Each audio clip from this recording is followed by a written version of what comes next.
Welcome to Period 8 video, this overview video that we're going to be going over of the APUSH Period 8. These years are 1945 to 1980. Specifically, why we're starting with 1945 is because that's going to be the end of World War II once the Americans drop both atomic bombs on Hiroshima and Nagasaki. And why we're stopping at 1980 specifically is because this is where this Reagan revolution, this rise of conservatism, is going to start occur, and that's where period 9 is going to begin.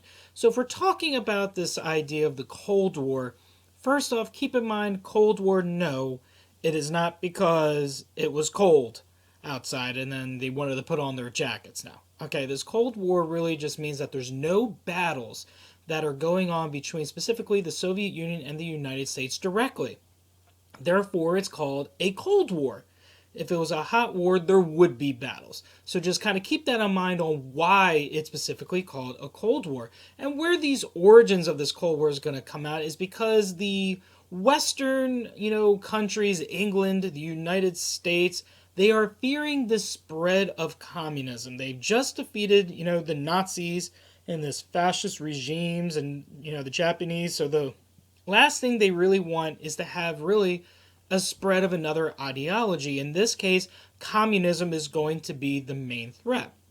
So Winston Churchill kind of coins this term called this Iron Curtain, in which he's saying, look, these Western countries, we need to stop and have a line in which there's going to be nothing that's going to get in or out, and it's going to be solid, and it's really this ideological idea of stopping or containing communism to where it already is. So pretty much wherever the Soviet Union has already, conquered at this point. And the United States are going to have two separate individual policies dealing with containment. One is going to be the Truman Doctrine, the other is going to be the Marshall Plan. And the Truman Doctrine is more this political, ideological aspect of it. And a lot of it comes in from this NSC 68 doctrine, in which Harry Truman, and the National Security Council had decided that, look, if there's any communist country that attacks a democratic country, the United States will go to war and defend that democratic country. Okay, so that's the Truman Doctrine in this case. And yes, the Truman Doctrine is going to be put into play. In fact, the first time they do it is when there's going to be a civil war in Greece, in which there's going to be communist rebels that are trying to take over, the democratic government there, and the United States does get involved. Turkey, the same exact thing. And the United States was successful. Thing is, this Truman Doctrine is going to be put into play a lot during the next, 20 years or so. Korean War and Vietnam War were aspects or ideas of this Truman Doctrine. Now, the other thing is going to be the Marshall Plan. And the Marshall Plan is going to be the economic rebuilding, or the economic aid that the United States is going to give these Western countries. Specifically, I believe it was about $13 billion. Doesn't really sound all that much considering today's world, where there's 2.5 trillion, just being thrown out there like it's nothing. But $13 billion back in that time to rebuild Western Europe so they become democratic and capitalistic countries are very, very good. Okay, and going on with some of this political stuff, these origins of this Cold War, one of the things you have to keep in mind is that when the Soviet Union had taken over Germany and Berlin, they pretty much had, the east side of Germany. So what happens is that the four allies, France, England, the United States, and the Soviet Union, they split up Germany into four separate areas. And they do the same exact thing with Berlin. And Berlin is actually going to be in the Soviet section of this four-way split. So the thing is, since it's in the Soviet section, the Soviets actually really don't want anyone coming into, the West Berlin, area. So they decide to blockade. And the reason why they're blockading is because the United States, the Soviet Union, and the United States, England, and France had all joined together. And they joined their sections together to make one big section, so the Soviet Union already is beginning to feel threatened in this case. So they blockade. And with this blockade, it's gonna be where they're saying no, you can't give any food to these people. Get your people out of here. We don't really want them there because really what they want is to take over the rest of Berlin just because they're already in the Soviet sector. Well, Harry Truman's like, well, then how can we get this food in here? He comes up with a brilliant idea. If they're going to blockade the ground, let's fly things over. And this is called the Berlin Airlift. And there was 200,000 flights over Berlin where they're airdropping food. And at the very end of all of this, the Soviet Union's like, all right, you beat us. That's fine. But we're now going to make this East Berlin. You can make this West Berlin. It's going to be the same exact thing that's going to happen with Germany. It's going to be, East Germany versus, West Germany. So you can see that how this first aspect, this first kind of Cold War, it's going to be more of a chess match between these two, countries. And other things that are going on, like we said, there's going to be a fear of communism spreading. Well, the United States grants the Philippines independence in 1946 in hopes that they would become a democratic country, which they kind of do, but something happens in Asia.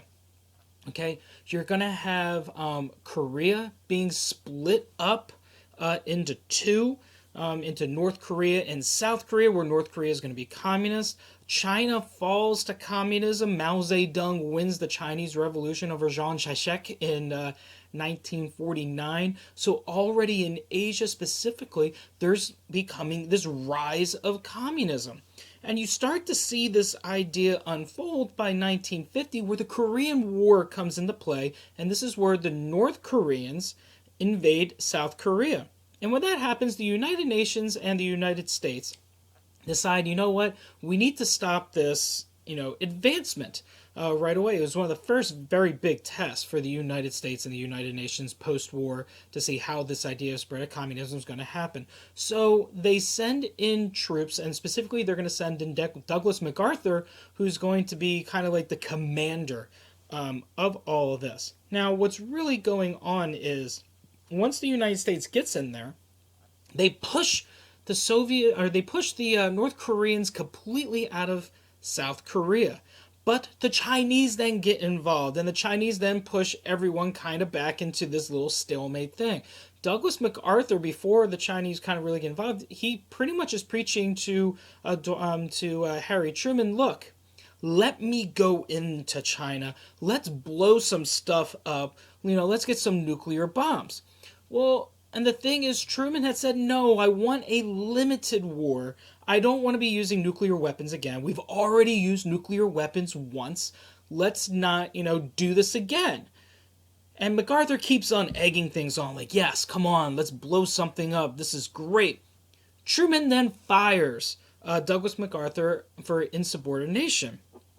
Okay, and after he was kind of saying all the stuff about China. So Harry Truman, at this point, is losing popularity. It doesn't really matter anyway because he was already in the second, term of his, 2 terms at this point. And the Korean War really is this stalemate. By the time it's all said and done in 1953, and Eisenhower's eventually going to take over because he wins the presidency. But really, the Korean War, yes, did they stop the spread of communism? Absolutely. But overall, all this really is just the first step of this Cold War that we're going to be seeing going on. So as the Korean War ends, Eisenhower starts to go in, and he becomes, president of the United States, and he starts a brand new foreign policy idea, and it's called Brinksmanship, and it was designed by his Secretary of State Dulles. Dulles Airport, if you've ever been in Washington, D.C., or flown into Washington, D.C., that's who it's named after. And this idea of Brinksmanship was that the United States was willing to go to the brink of war, but not go over. So it's almost kind of like, how far can we go to try to get what we want without having to really go into war? And this is kind of going with the Soviet Union once again. And during this whole foreign policy of the 1950s, you're going to see that tensions are going to start to rise. The Soviet Union launches their first satellite into space with Sputnik. They launch a man into the moon. And this really starts to force the United States to try to keep up with the space race because there's going to be fear that missiles are going to be launched down from space, and rain all sorts of chaos and havoc onto the people of the United States. So they start NASA.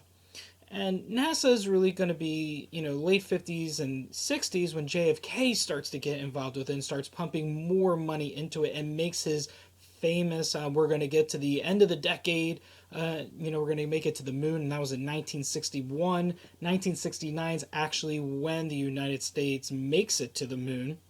Okay, makes it, since I know that there's definitely some conspiracy theorists out there whether or not we've actually made it to the moon. But beside all of that kind of stuff, there is, tensions between it. In fact, Eisenhower, at one point in the very beginning, yeah, there was tensions and things were starting to kind of ease up a little bit. Between the Soviet Union and the United States, that they were starting, especially with Nikita Khrushchev, who was the Soviet premier. But the U-2 spy plane incident kind of changes everything, in which Eisenhower admits to the entire world, saying, yes, we have this program that's out there, and the main point of it is to spy on people. So once that happens, Khrushchev's like, all right, we can't even trust these Americans. Eisenhower really does kind of focus on a lot of different areas. Specifically, where he's focusing on is the Middle East. And when he's focusing on the Middle East, Iran is a big country in which he puts in the Shah of Iran, in order to have like a pro democracy, democratic government into that country. And like we said earlier, this is a part of the whole Brinkmanship aspect of this. And it really affects the ideas of the Eisenhower Doctrine, in which the United States' point of the Eisenhower Doctrine is to have military intervention within the Middle East. Now, don't think that Iran is going to be the only country in which the United States is really involved with Eisenhower. There's also Guatemala. Egypt is also a very big one, especially with the Aswan Dam issue. And keep in mind, though, that with this Eisenhower Doctrine and with their efforts, specifically with Iran, that's going to come and get the United States later in the late 1970s during Jimmy Carter's time, towards this end of this period 8. But still, there's a fear of communism. This is where the Red Scare is going to come in which people of the United States are completely afraid that there's going to be a communism or a communist takeover. There's a senator from Wisconsin named Joseph McCarthy, in which he starts going on a communist witch hunt, just accusing everyone of being a communist. He goes after Hollywood actors, directors, producers. Eventually, he goes as far as starting to go after some military officials, and this is when he gets censored. The Senate's like, no, stop it, you're not going to do this anymore. And he just kind of goes into obscurity. And if you've ever read the play The Crucible by Arthur Miller, Arthur Miller was one of these people that was accused of being a communist, and then he writes a play about it, pretty much comparing the communist witch hunt to the Salem witch hunt that happened in the 1600s. So that whole entire idea, or that time, is called McCarthyism, where they're talking about going after some of these communists. Now, were there specifically some communists that were spies? Yes, you do have the Rosenbergs at one point, in which they are going to be considered to be spies, and they're going to be executed. Okay, so there are going to be some of this infiltration, I should say, that there are going to be some Soviet spies in this.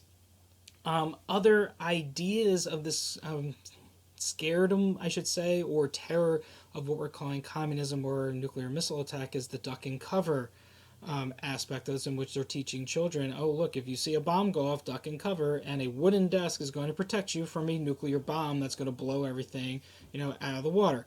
But at least it was actually something. Then, like I had told you earlier, we thought that tensions were kind of easing up until we get to this U-2 spy incident situation. I mean, we even saw this with the kitchen debate between Nixon and Khrushchev, in which they were kind of debating the ideas of capitalism versus communism. But by the very end of Dwight Eisenhower's term, he talks about the military-industrial complex, in which then that the whole entire point of industry should be making it for the military and trying to promote this idea of Cold War, or at least adding onto the Cold War. Now, some of these ideas are going to change as soon as you get John Kennedy into it, but at least we can identify this 1950s as a Cold War chess match between the Soviet Union and the United States still. So before we kind of leave the 50s, let's talk about the civil rights movement that's going on. And it kind of all starts, at least in the 1950s, in 1954, with Brown versus Board of Education, which desegregated schools. Then you also have another desegregation movement, at least with the Montgomery bus boycott and Rosa Parks in 1955/56. So Martin Luther King Jr. is going to be one of the individuals, one of the civil rights activist leaders that's going to be making the push for this Montgomery bus boycott, leading into the late 1950s and early 1960s. And all this kind of stemmed from this double V campaign that A. Philip Randolph and a lot of civil rights leaders were trying to do during the 1940s. And it does go pretty far, since Truman was a individual that kind of liked the desegregation, as he desegregates the military in 1948. However, Eisenhower is not exactly a champion of civil rights. So just kind of keep that in mind, that he is not a champion at all with civil rights, or at least the ideas behind civil rights altogether. And then you're going to start to get a split. You're going to get a split between the civil rights aspects between the older religious Christian individuals, and then you're also going to get a split between more young radical activists. And one of these more young radical activists would have been Malcolm X, who was a brother, part of the Brotherhood of Islam, and he was more of a, we need to have a split between white America and African American America, and and keep it that way, but at least have equal rights altogether. Like I had already told, and he's going to be assassinated in 1965. And Eisenhower is not exactly like I said, a fan of civil rights or a champion, but he will listen to the law. So when 9 students trying to go in Little Rock High School, Central High School, they are stopped. Eisenhower does send in the National Guard to make sure that these students do go to school, and that is the Little Rock Nine.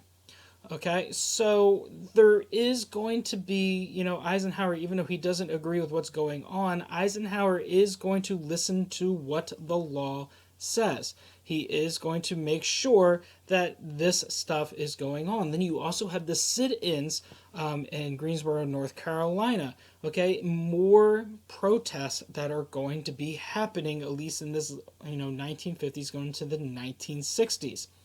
And a lot of this civil rights movement also affects migration patterns, in which you're going to start to see that people are going to be leaving. It was called white flight. People were leaving the cities and they were going into the suburbs, and there's going to be this rise of this suburb, and these baby boomers are all going to be born in Levittown, this ideal suburban neighborhood. So all of that is going to still be tied in with this idea of civil rights movement. So Kennedy is going to be elected in 1960 over Richard Nixon, and then Lyndon Johnson, being his vice president, would take over a little bit later, if we're talking about, once again, the civil rights aspects of it. And Kennedy and Johnson, if you're looking at more voting, or more, they're going to be more sympathetic when it comes to the civil rights movement. Now, don't get me wrong, Johnson is a Southerner, where Kennedy is from New England. So Johnson still has that Southern mentality when it comes to some of these things, but when Kennedy is assassinated in 1963, he kind of champions what Kennedy probably would have done. Now, whether or not Kennedy would have done it, who knows? One of the major issues that you're going to start to see is Martin Luther King Jr. versus Bull Connor down in Birmingham, Alabama, where Bull Connor just doesn't want any public demonstrations.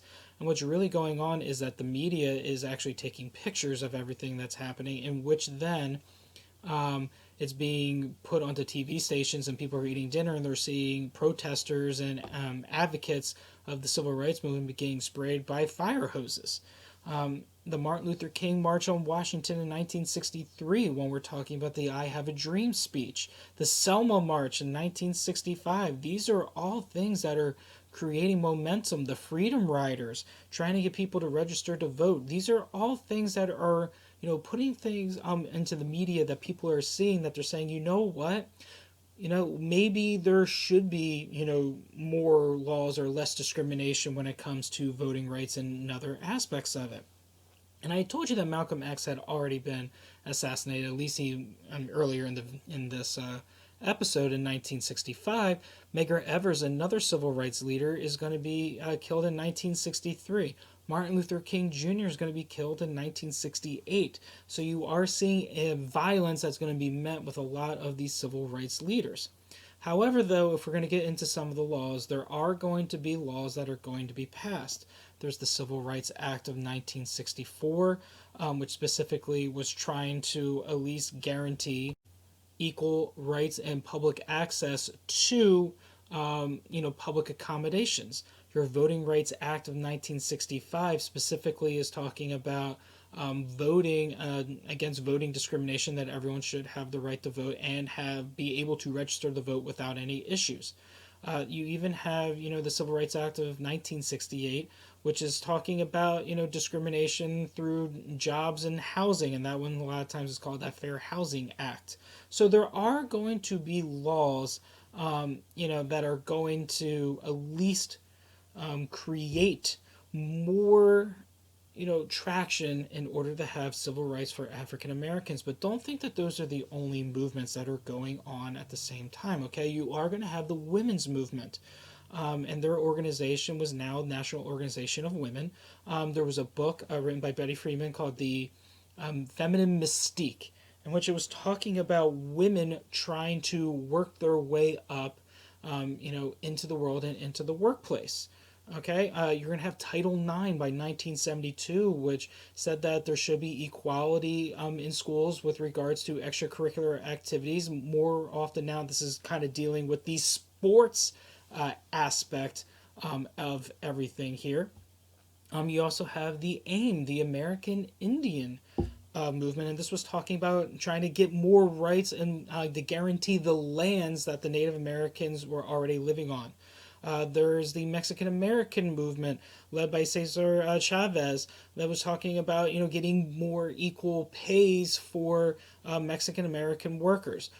There's also there's a gay movement that is also leading the charge in Greenwich Village with the Greenwich Village riots. So you are saying that during this 1960s, there are going to be different movements that are going to be going on in which Americans are seeing that this 1960s is kind of a change, going towards a more liberalism aspect here in the United States.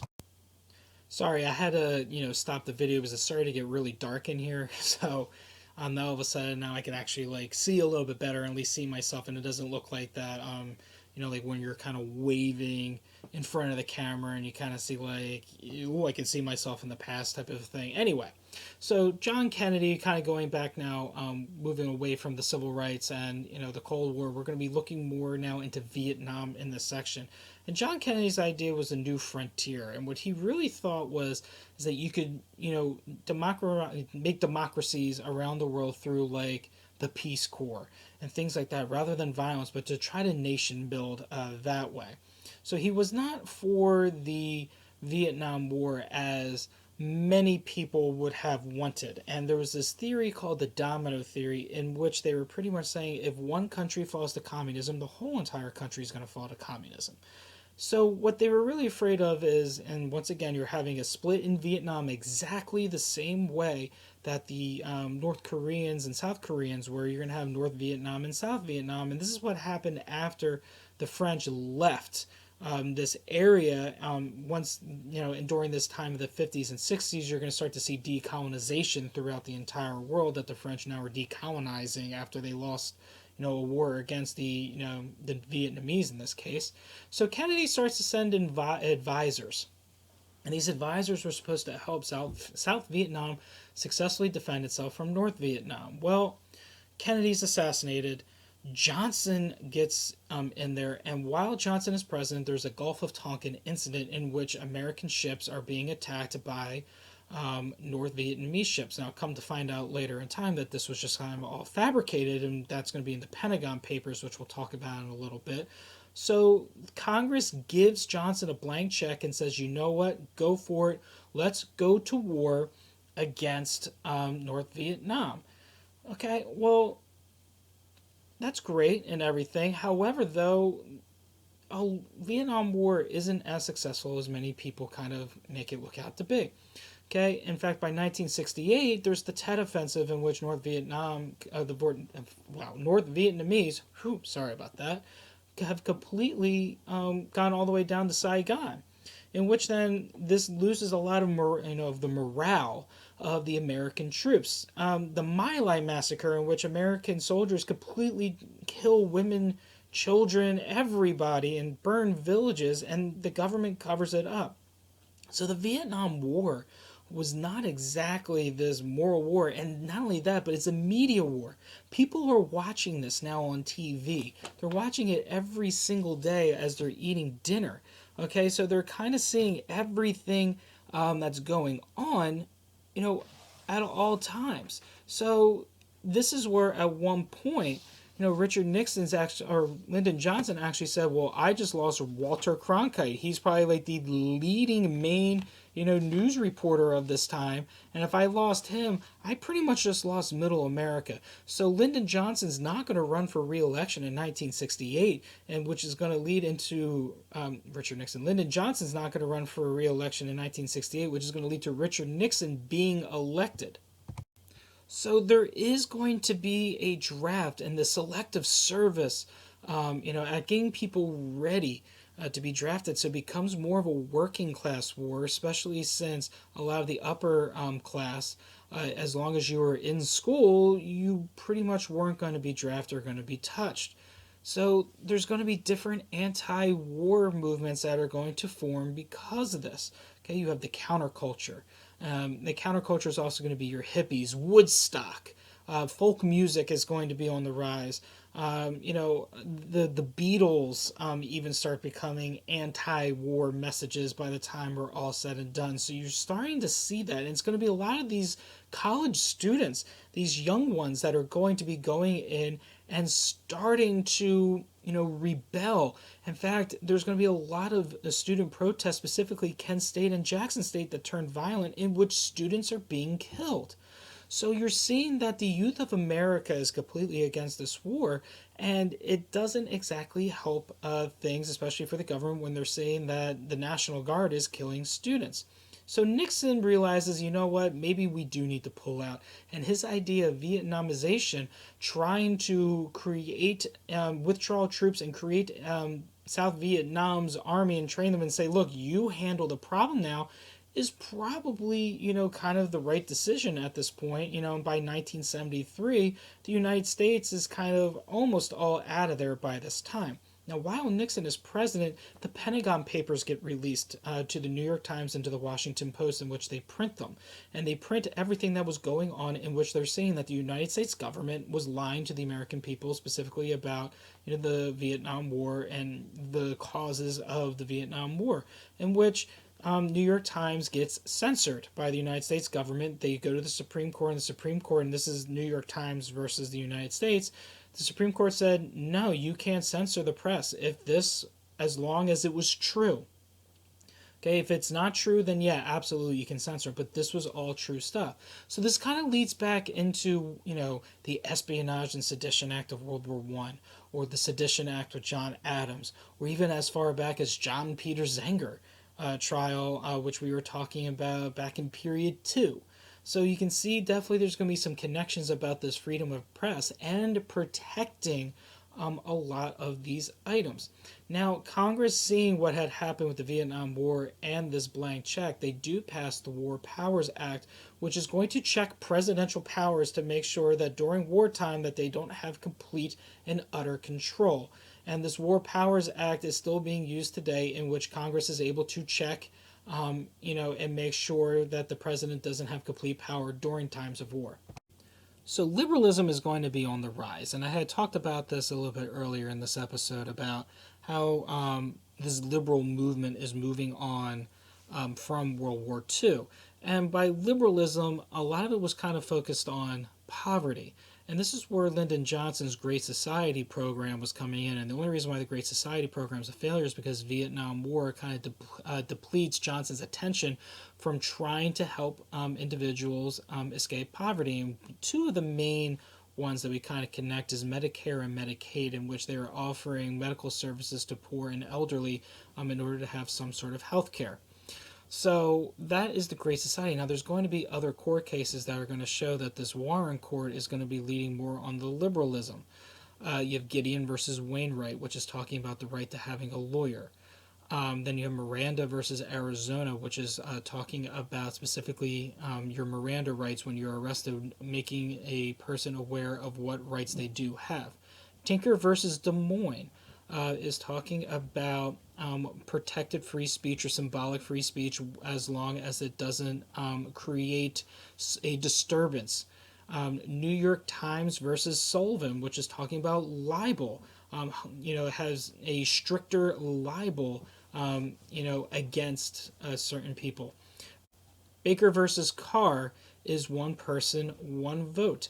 Engel versus Vitale is talking about school prayer is unconstitutional because of the separation of church versus state. So you are seeing these new, court cases and laws with the Supreme Court that is leaning towards the liberalism side. You're even seeing environmental aspects come into play here. Rachel Carson's Silent Spring. You start seeing, nuclear powers being used, trying to distance themselves from oil. Now, with the nuclear power, you are going to have the 3 Mile Island accident that will occur. That a lot of people then are going to start to have anti-nuclear, you know, um, points of views. Now, don't get me wrong. Just because liberalism is on the rise because of the Warren Court, that doesn't mean, though, that there isn't a conservative movement. The conservative movement's going to start in the 1960s as well, and it's going to be a new conservative group. And this new conservative group is going to be like Barry Goldwater talking about limiting government size, and trying to have less government regulations on businesses and everyday life. William F. Buckley also, starts to create a young conservative movement as well. So you are both going to have a liberalism movement and a conservative movement. Now, things that are going to be plaguing during the 1970s is the whole Watergate scandal with Richard Nixon, in which Richard Nixon, on his reelection campaign, um, people broke into the Democratic, one of the Democratic office buildings and was trying to get information for Nixon to use. Nixon, what he gets in trouble for, he does not get impeached because he resigns before he even gets impeached and it's going to be for obstruction of justice. But Nixon knew about all of this, and was trying to cover it up. And when that happens, people start to have a distrust in the United States government, and at least for, presence in the United States. While that's also going on, you now start to have a thing called stagflation. And stagflation is high unemployment and high inflation. So when Gerald Ford becomes president of the United States, he has his campaign slogan pretty much is like whip inflation now, which meant win. He does not win, and Jimmy Carter will become president of the United States. Now, Jimmy Carter is more of high Christian morals. And because of this high Christian morals, one of the biggest things that he's going to do that's going to get a lot of people upset is returning the Panama Canal back to the government of Panama by the year of 1999, in which a lot of critics of this were saying, why would you give away one of our biggest assets when we're currently at this point in a recession? However, Jimmy Carter does do some positive things. Okay, he does create the Department of Energy to try to battle this energy crisis that's going on. The Camp David Accords, which creates peace between Egypt and Israel. However, though, you are going to see this Iranian hostage situation occur, in which, I told you earlier, when Eisenhower puts in the Shah is overthrown by the Ayatollah. And the Ayatollah then, people that were supporting the Ayatollah went in and to the American Assembly and took hostages for 444 days, and they would be released in January of 1981. However, 1980 election is going to be coming in, and this is going to be a big thing that Governor Ronald Reagan at this time will use against Jimmy Carter. Now, Carter does have something called the Carter Doctrine, and pretty much what the Carter Doctrine was talking about was that the United States would interfere or would pretty much go after anyone that tried to interfere control of the Persian Gulf or the Middle East area. The Soviet Union invades Afghanistan in 1980. So Carter's response to this was actually kind of weak. All it really was is like, oh, don't do it again. And you know what? We're not going to go to the 1980 Summer Games in Moscow. We're not going to go to the Olympics.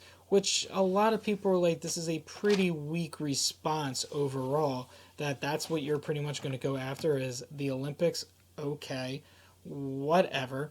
But like I had already told you, there is an energy crisis that is happening in which gas prices are going up. You still have high unemployment, high inflation, a recession, and it's going to lead into Carter being defeated, but it's also going to lead into a rise of conservatism on how there's now going to be different viewpoints on things. There's going to be different viewpoints now on what the presidential power should be. There's going to be viewpoints on affirmative action. There's going to be viewpoints on an equal rights amendment. There's going to be now new different ideas on immigration. Especially since that there was going to be an immigration act that bans quotas in 1965. So all of this is kind of leading into a possible fundamentalism change of the 1980s in which conservatism is going to be kind of split up into three different groups, and one of them, and three different conservative groups pretty much we're talking about, which is going to be smaller government, military, and also this kind of religious culture that's going to be coming in. So that was an overview of period 8. I hope that it was informative enough. There's a lot of information, so I didn't really go into a lot of the details, but please make sure you subscribe if you want to keep on getting updates on each time that I create a new video topic. Please go to some of the playlists I have. I have a U.S. history one and European history one. Other than that, I hope this was good for you. Keep on studying, and I hope you get a 5 on your test.